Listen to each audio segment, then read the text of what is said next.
जनजातीय कार्य मंत्री के मुख्य आतिथ्य में कृषि मेले का हुआ आयोजन।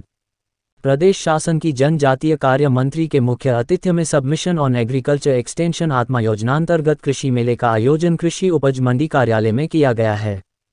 कार्यक्रम के विशिष्ट अतिथि पूर्व सांसद ज्ञान सिंह, कार्यक्रम की अध्यक्षता बांधवगढ़ शिवनारायण सिंह जिला उमरिया द्वारा की गई।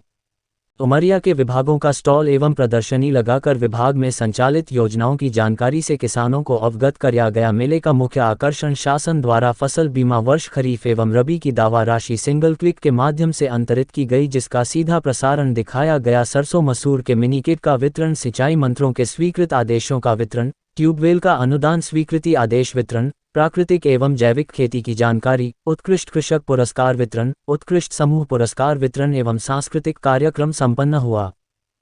कभी ऐसा नहीं किया था, कभी उन्होंने सोसाइटी में ऐसी कोई व्यवस्था ही नहीं बनाई कि हमारे किसानों का फसल बिक सके।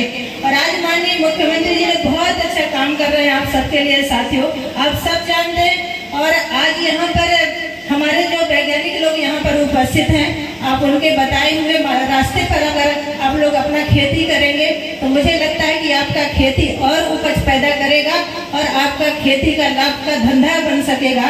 ऐसी प्रार्थना आप सबसे करना चाहती हूँ। आप सब मेरे किसान भाई यहाँ पर सब उपस्थित हुए हैं, मैं सभी का बहुत धन्यवाद करती हूँ, आप सबका बहुत हार्दिक अभिनंदन करती हूँ। मेरी बहनें भी यहाँ पर उपस्थित हुई हैं, मैं सभी बहनों का, मेरी बहन हमारे किसानों के लिए बहुत सारी योजना हमारी सरकार के द्वारा बनाई गई है। चाहे वो जीरो बैलेंस की बात हो, जीरो बैलेंस में ब्याज दिया जाता है आपको। जब फसल बोते समय खाद बीज लेते हैं, फसल होने के बाद उतना ही पैसा सोसाइटी को लौटाते हैं जितना पैसे का आप खाद बीज लेते हैं। जबकि एक जमाना था किसान साथियों, आप सबके ऊपर 18% ब्याज लगाए जाते थे।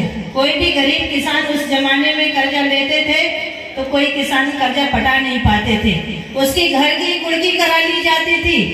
गौशाला में गाय बैल बंधे होते थे तो गाय बैल भी छुड़ा के ले जाते थे। और इतना ही नहीं, घर में खपरा मलगा होता था, खपरा मलगा भी कर्जा के नाम पे उतरवा के ले जाते थे। थाली गिलास चम्मच कटोरी सब ले जाते थे। हमारे पुरखा लोग सामाजिक कामों के कर्जा के नाम पे हमारे घरों से निकाल के ले गई एक वो कांग्रेस सरकार।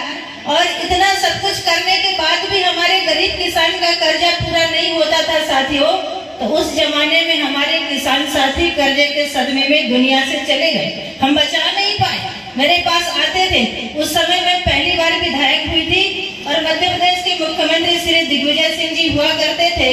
तो हम चाहते थे कि साहब हमारे किसान मोहलत चाह रहे हैं, आप 1-2 महीने का मोहलत दे दीजिए तो धीरे धीरे करके हमारे किसान भाई पैसा आपका जमा कर देंगे। मुख्यमंत्री जी कहते थे कि मीना सिंह, किसान कर्जा लिए हैं तो उनको लौटाना ही पड़ेगा, कोई मोहलत नहीं, ना कोई उनको समय दिया जाएगा। किसान को जो समय उनको निर्धारित किया गया है उसी समय में उनको पैसा लौटाना पड़ेगा, कोई मोहलत नहीं दिया जाता था। मेरे किसान तड़पते थे कि हमको 1 महीना 2 महीना का मोहलत दे दिया जाए ताकि हम धीरे धीरे पैसा इकट्ठा करके और सोसाइटी को लौटा दें। लेकिन ऐसा नहीं होता था साथियों।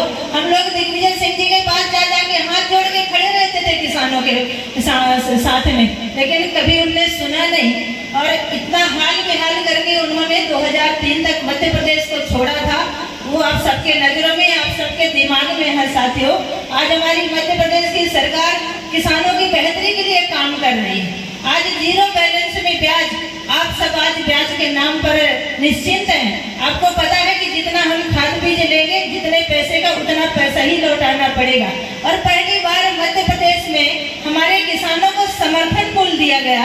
आपको धान की कीमत दी जा रही है, आपको गेहूं की कीमत दी जा रही है, आपके चना मसूरी मटर की कीमत दी जा रही है, आपके राई रमतीला की कीमत दी जा रही है। जबकि इसके पहले समर्थन मूल्य तय ही नहीं था मध्य प्रदेश में। और एक सबसे अच्छी सुविधा हमारे किसान भाइयों के लिए हमारी सरकार ने और क्या किया कि जहाँ जहाँ आपकी सोसाइटियाँ हैं वहाँ पर हमने प्रॉपर खरीदने की व्यवस्था की हुई है कि आप हमारे सोसाइटी भवन में पहुँचेंगे और वहाँ से हमारे अधिकारी कर्मचारी आपकी फसलों की खरीदी करते हैं और करते आ रहे हैं।